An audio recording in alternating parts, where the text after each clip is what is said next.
You know, I want to recognize the loss of the individuals who passed away in Jonestown and passed away in Port Kaituma, and the congressman being shot, and the people who died in Georgetown.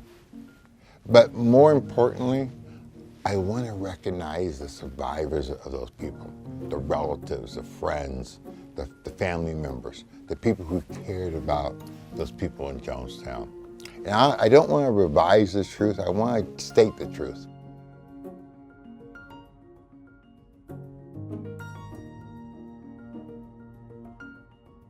My father was complex, and I finally got to a point in my life where I can look back on it. And the first thing that I had to happen with my father is I had to come to a place of acceptance and understanding, even find compassion for him, which freed me to do the work I needed to do on myself so that I could look back on my history and on my father and really gain from all of it, good, bad, and the ugly. And there was a lot of good in my father. I mean, people were attracted to him for a good reason. I think he was sick from a very early age, but he tapped into something very real when he worked people.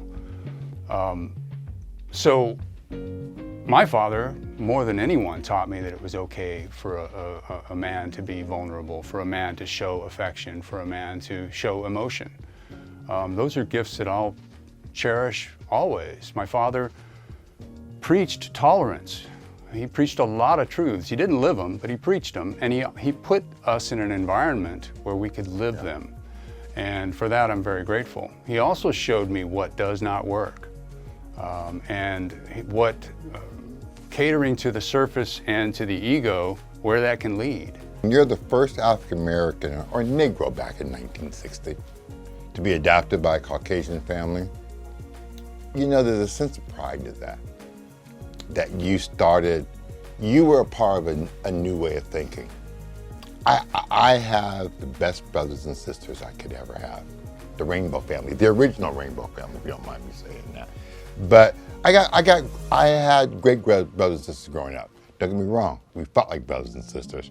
But the closeness and the solidarity between us was better than any bond, because it wasn't blood. It was a bond of commitment that we were a family.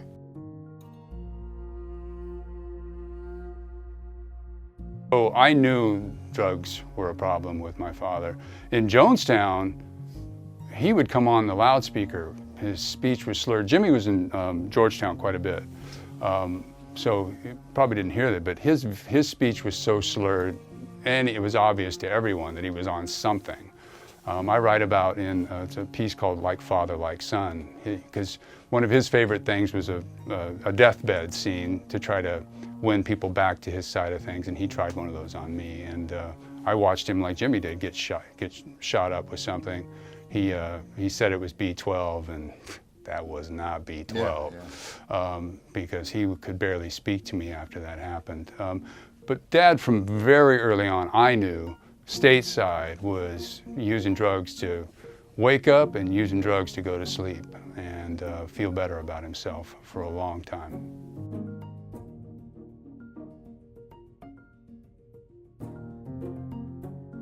I remember being at one funeral, and you know, after the funeral you go to the family's house and have a little celebration or communion.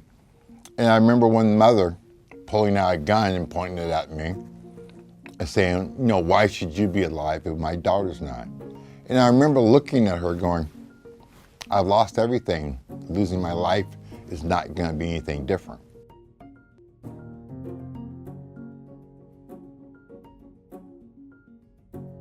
I wanted to get better. You know, I wanted to get better, yeah. And when I was ready to do the work that was necessary for that to happen, you know, people showed up in my life that helped me do that. But throughout their lives, no one has done that better than my daughters.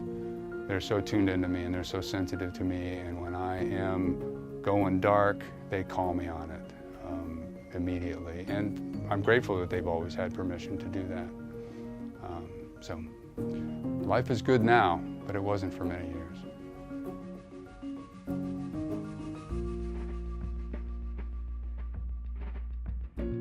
And for many years, I didn't go by Jim Jones. I went by James Jones.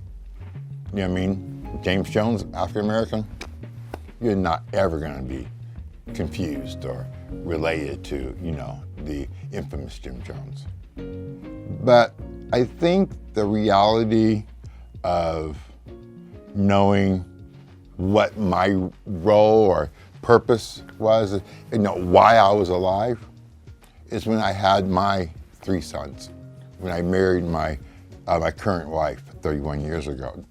Is I was saved so I could have this family, and, you know, create the things I learned from Jim and Marceline and my family, my brothers and sisters, in their lives. My wife is Caucasian, my kids are biracial, and I noticed what they have done in their life is all of them are in positions where they give back, and that's all I can ask for.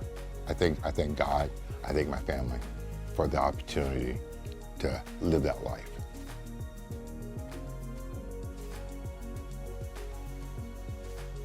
Many years ago now, I was asked by an interviewer, how could you ever be proud of your father?